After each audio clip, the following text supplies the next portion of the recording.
अच्छा, ऐसा धोखा हमारे साथ किया, भोगोगे तुम। ये जो निकलता है ना भोगोगे, ये अकाट्य होता है। क्योंकि किसी का भी हृदय, मान लो किसी भी जीव जंतु को आप कष्ट दें और उसका हृदय आह भर जाए, तो वो आह वज्र की लीक है, तुम्हें भोगना पड़ेगा। वो आह किसी की ना लेना जिंदगी।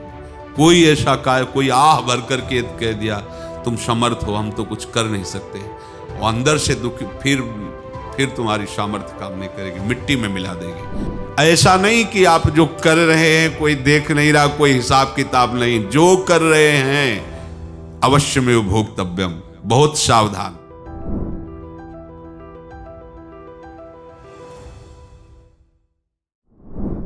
जीव स्वयं नित्य निरंतर कर्मों के जाल को रच रहा है और अपने आप को बांध रहा है। आपको मुक्त होना है, बंधना नहीं है। जीव का जन्म कर्मों के अनुबंध से होता है, कर्मों के बंधन से होता है, और उसको अपना ऋण चुकाना होता है। कर्मानुबंध ये बहुत सूक्ष्म विषय है। जैसे आप जिस परिवार में जन्म लिए हैं, तो उस परिवार के लोगों से आपका ऋण है, इसलिए उसी परिवार में आप आए हैं। और ऋणानुबंध, उसको बिना चुकाए या बिना वसूल किए आप वहां से जाएंगे नहीं। आपको लेना है तो वसूल करना है, और देना है तो चुकाना है। ये पूर्व के जन्मों से निश्चित किया गया है।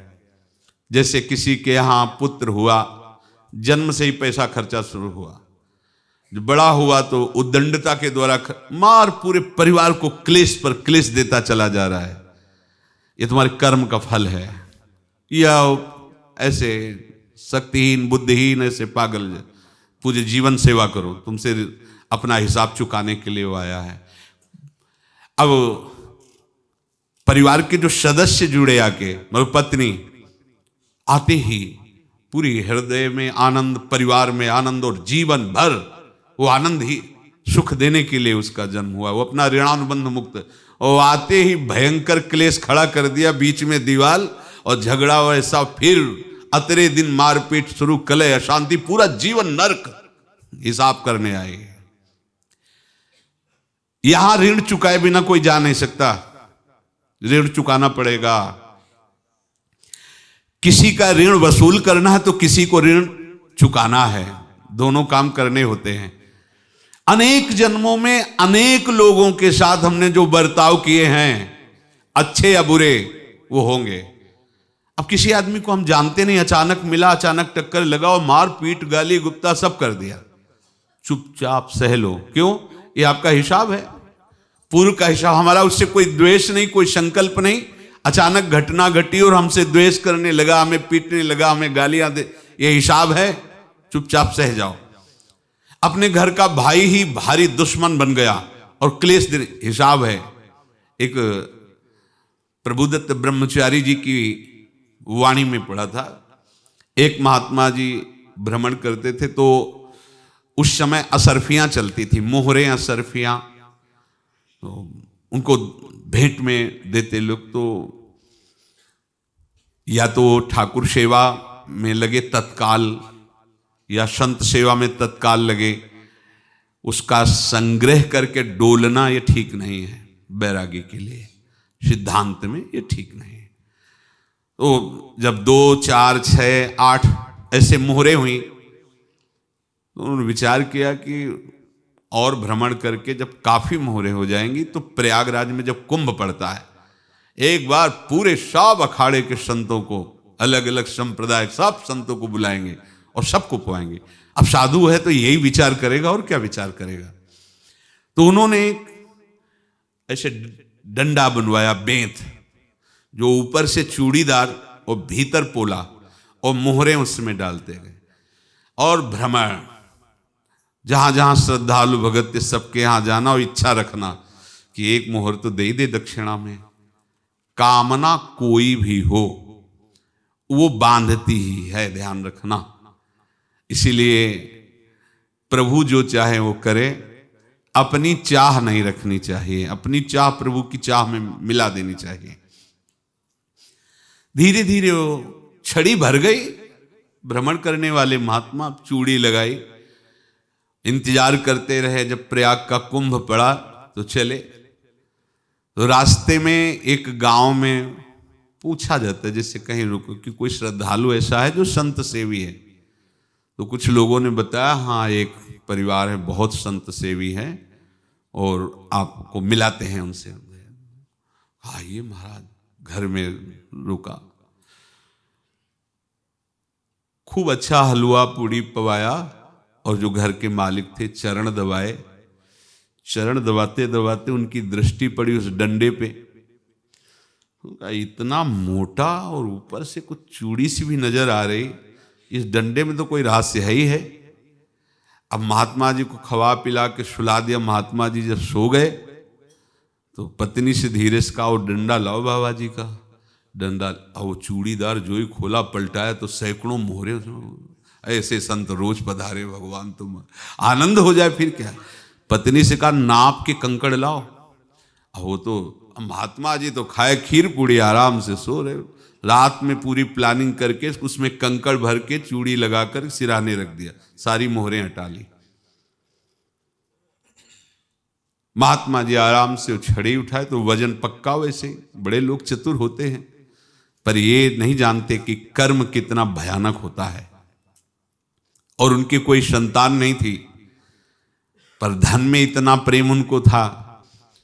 बहुत सावधान। साधु महात्माओं के पास जो अर्थ है, गृहस्थी अगर आता वहीं से है, पर अगर उसको जोर जबरदस्ती या किसी छल कपट से, तो वो उसका विनाश ही करता है। आज तक का प्रमाण है।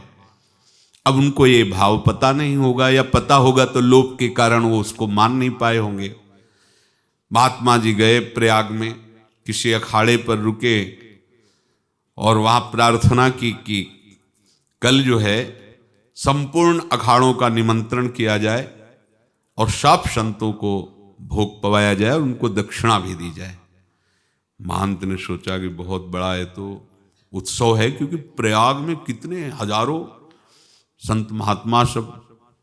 तो उनका महाराज बोरों इसमें चीनी और टीनों घी लगेगा, सब व्यवस्था। बोले आप मंगाइए, एक एक हिसाब हम करेंगे, हमारे पास सब व्यवस्था है। बोले कुछ तो पहले दे दो, इकट्ठे देंगे हम। उनको था कि अगर हम छड़ी खोला और दो चार मोहरे दी, किसी को पता लग गया तो गड़बड़ हो सकती। बोले हम भंडारे के समय आखिरी में सब कुछ आपको दे देंगे। ठीक है। वो अपने पास से पैसे लगाकर खूब जितना सामग्री सब लाए, लाखों की, और सब संतों को निमंत्रण कर दिया। संत जन निमंत्रित हो गए, भंडारा बन रहा है। तब वहां के महंत है और उनका देखो भंडारा भी बन रहा है, संतों को निमंत्रण। अब आप अर्थ की व्यवस्था कीजिए, क्योंकि इतनी बड़ी हमारी सामर्थ्य नहीं थी जितना हमने किसी तरह हमने व्यवस्था की। अब मुझे अर्थ चाहिए, तभी आगे की व्यवस्था बढ़ेगी। संतों को दक्षिणा देंगे और जिनसे अर्थ लिया उनको दे। देखो रसोई बन गई है सब। उनका छत में विश्वास नहीं तो ये अभी चूड़ी खोली। उनको तो था ना कि मोहरे हैं, कंकड़।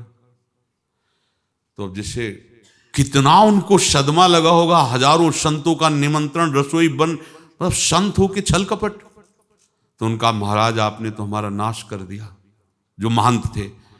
अब बताओ रसोई बन गई, संत निमंत्रित हो गए और आप ये कंकड़ दिखा रहे हैं हमको। आपने तो हमें बर्बाद कर दिया, हमारी इतनी सामर्थ्य नहीं थी, आप पहले बता देते। संत होकर ऐसा छल कपट। अब वो बोले तो क्या बोले, क्योंकि उनको पता था कि मोहरे हैं इसमें।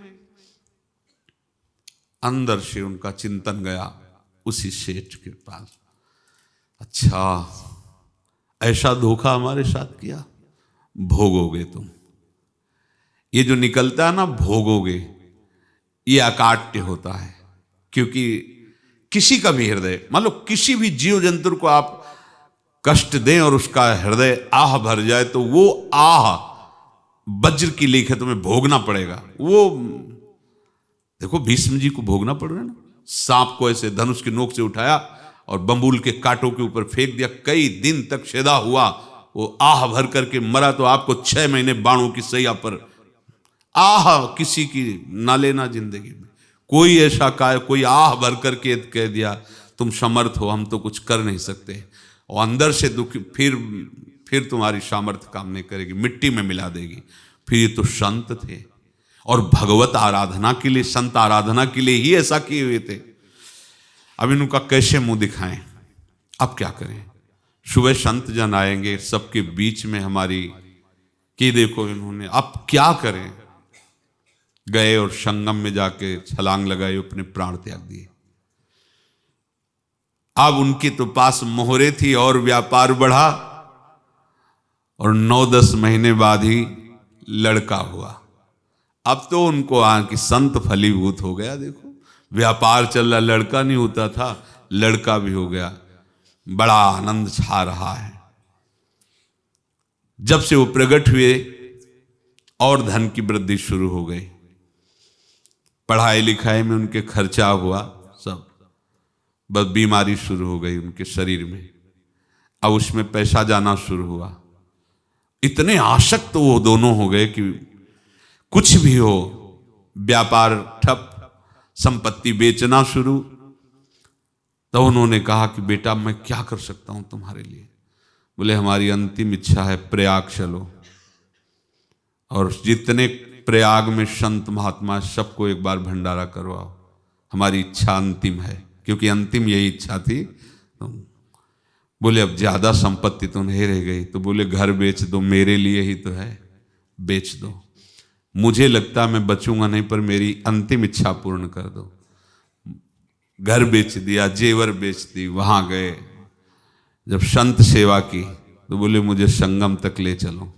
संगम तक ले गए और बोले समझे तुम चुराए थे और हमने उसको छीना है, कुछ नहीं रह गया तेरे पास कुछ, अब केवल ममता और आसक्ति में जल कर मर और नरक प्राप्त कर। मैं वही महात्मा हूं जिसकी तूने मोहरे ली थी, शरीर छोड़ दिया। महात्मा को जन्म लेना पड़ा और इनको दुर्गति भोगनी पड़ी। ऋणानुबंध होश में, ऐसा नहीं कि आप जो कर रहे हैं कोई देख नहीं रहा, कोई हिसाब किताब नहीं, जो कर रहे हैं अवश्य में भोक्तव्यम। बहुत सावधान। अनेक जन्मों में अनेक लोगों से जो कुछ लिया दिया है, इस लेने देने को मिटा देने के बाद ही तुम मुक्त हो गए। इसीलिए एक उपाय है, लेना न देना, मगन रहना। क्या? मालिक को समर्पित हो जाओ, मालिक को अपना माना हुआ समर्पित कर दो, खत्म। अहम त्वाम स्वरूपापेभ्यो मोक्षयिष्यामि, सब खत्म। आगे पीछे लेना देना सब खत्म। एकादश स्कंद में भगवान श्री कृष्णचंद्र जी ने कहा जो मेरे चरणों का आश्रय लेकर भक्त मेरा भक्ति करता है, उसके पितृ ऋण, मातृ ऋण, देव ऋण, ऋषि ऋण, सब ऋणों से मैं मुक्त कर देता हूं। बस यही एक उपाय है जो इसके बंद करने का उपाय भक्तों के लिए है, वो यही है, भगवान की शरण में होकर अपना माना हुआ पूरा भगवान के अर्पित कर दो। अर्पित करने का तात्पर्य उसमें अहम हटा दो। तो दियम वस्तु गोविंदम तुभ्यमेव समर्पये। जिनसे तुमने सेवा करवाई है उनकी सेवा करनी पड़ेगी, जिनसे तुमने जो कुछ लिया है उनको देना पड़ेगा। ये लेने देने का व्यापार जब तक समाप्त नहीं होगा तब तक तुम्हारा जन्म मरण चलता रहेगा। अब आपको यहां समझना है, यदि आपसे किसी ने पैसे लिए बेईमानी करके नहीं दे रहा है तो आप उसको गाली मत दीजिए, आपने बेईमानी की थी इसलिए आपकी बेईमानी हुई है, ले गया, कोई बात नहीं है, बंधन से मुक्त हुए, जो बोझा था चला गया। उसको ऐसा ना देखे कि ये बेईमान हमारे रुपए मार लिए, अब जो कुछ होगा देखेंगे। अगर आप आगे नया कुछ करते हैं तो फिर आगे का हिसाब आपको भोगना पड़ेगा, ध्यान रखना। ऐसा नहीं है कि आपको भोगना नहीं पड़ेगा। एक ही उपाय है कि अब जो शरीर धारण किए इसी में जो भोग ले, आगे ना होना चाहिए। तो क्या करे? सर्वतो भावेन भगवान की शरण ले ले। ये तो सर्वाणि कर्माणि मयि सन्न्यस्य मत्पराहा अनन्ये नैव योगेन माम ध्यायन्तु उपासते तेषामहं समुद्धर्ता मृत्यु संसार से। ये बड़ा कठिन है पार होना, कोई छोटी मोटी बात है। एक महात्मा बाल्यावस्था से भजन करते थे, शालिग्राम भगवान पास रखते थे और उन्हीं की आराधना करके बस पाठ नाम जप और भ्रमण करते थे। यौवन अवस्था थी, गंगा जी के किनारे अपने ठाकुर को विराजमान करके स्नान करने के लिए कपड़ा ही उतार रहे थे कि 90 लोग आ गए, भाला तलवार सब ले, मारो मारो इसको मारो, घेर लिया। तो उन्होंने हाथ जोड़कर कहा हमने क्या अपराध किया, कोई सुन ही नहीं रहा। तो उन्होंने कहा मार तो डालोगे ही आप 90 लोग, हम कोई अस्त्र शस्त्र तो लिए नहीं, एक बार हमें गंगा में डुबकी लगा देने दो और अपने ठाकुर को स्नान करा देने दो, फिर इसके बाद आप मार देना। भगवत इच्छा से वो लोग रुक गए, स्नान किया और अंदर से प्रार्थना की, प्रभु ये क्या लीला है आपकी, आपके सिवा मेरा कोई है नहीं और ये मुझे मारना चाहते हैं। तो भगवान ने जानते हो क्या कहा उनके अंतर में, तुम मेरे में ध्यानस्थ हो करके शरीर को छोड़ो, ये लोग मारेंगे। ये मेरे भजन का फल है कि तुम्हें 90 जन्म नहीं लेना पड़ेगा, एक ही जन्म में 90 मिलके, तुमने 90 हिंसा की थी पूर्व में, तो तुम्हें 90 बार जन्म लेना होता और एक एक करके मारते। ये मेरे भजन का प्रताप है कि एक बार में ही 90 का हिसाब हो जाएगा। तुम आंख मूंदो, मेरे ध्यान में मगन रहो, मेरे प्रताप से तुम्हें कोई चोट नहीं होगी और स्वाभाविक मूर्छावस्था में प्राण तुम्हारे छूट जाए। ऐसा ही हुआ, ऐसा हुआ। तो ये बात समझ लो कि ये जो कर्मानुबंध है, ऋणानुबंध है। आप देखो, अगर शाप महात्माओं ने दिया कि तुम्हारे वंश का इससे विनाश होगा, तो भगवान भी परम धाम जा रहे तो उसी कील से, बाण की नोक में जो मछली लील गई थी छोटा कण, उसी से की नोक बनाई और उसी नोक को प्रहार किया, भगवान के श्री चरण में वही बाण की नोक लगी और भगवान ने स्वीकार किया ना। भगवान का बड़ा लीला विचित्र है। अगर छुप करके उधर रामावतार में बात, तो इधर ऐसे स्वीकार किया है भगवान ने। ऐसा कहीं नहीं दिखाया कि मैं भगवान हूं तो मैं अपने लिए, ऐसा नहीं दिखाया। नारद जी का हित किया पर नारद जी ने शाप दिया तो भगवान ने स्वीकार किया। बंदरों ने ही सहायता की, जैसा बोले थे वैसा। ये लीला इस शरीर में भोगनी पड़ेगी। हाँ, ज्यादा को कम में भुगता देंगे, पर अब अगला शरीर ना मिले, इसके लिए सर्वतो भावेन भगवान के आश्रित हो जाए। जैसे आपने दुकान फैला रखी है तो उसमें दो काम होते हैं, लेना और देना। किसी को उधार दिया है तो हमें उसे लेना है, और कोई नगद देकर सामान ले रहा है तो उसे सामान देना है, या उधार लिया है तो हमें उधार देना है। अब अगर दुकान बंद करनी है तो तुम्हें देने वालों पर जोर देना है, लेने वालों पर जोर नहीं। लेने वाला तो जाओ हम क्षमा किया, समर्पित किया, हमारा कोई संबंध नहीं, खत्म हो जाए, वो खुशी हो जाएगा। लेकिन देने वाला तुम अगर दुकान भी उठा दोगे तो जहां भी रहोगे तुम्हारे पास वो आएगा, लाइए हमारा। तो देने पर नजर रखिए, जिसका जिसका हिसाब है वो आपके सामने आता जाए, हटाते जाओ। लेने पर नजर मत रखिए और दुकान फौरन उठा दीजिए, नहीं अगर लेते देते रहे तो चलता रहेगा। आगे चलकर कुछ लेना न देना, मगन रहना बस अपने प्रभु के चिंतन में। अब हम कैसे जाने कि किसको क्या देना है, हमें क्या पता। तो हम पूरा हिसाब जिनको पता है उनको दे देते हैं, समझ रहे हो, उनको पता है क्या लेना है क्या देना है, तो इनके पास पहुंच गए, सरकारी हिसाब से सब बराबर कर देंगे। हमको अपनी जिम्मेवारी इनकी चरणों में समर्पित कर देना है, तभी हम जीवन मुक्त होंगे। ये रहस्य की बात है। प्रभु कह रहे हैं यस्य सर्वे समारंभाः काम संकल्प वर्जिताः ज्ञानाग्नि दग्ध कर्माणं तमाहु पंडितम बुधाः।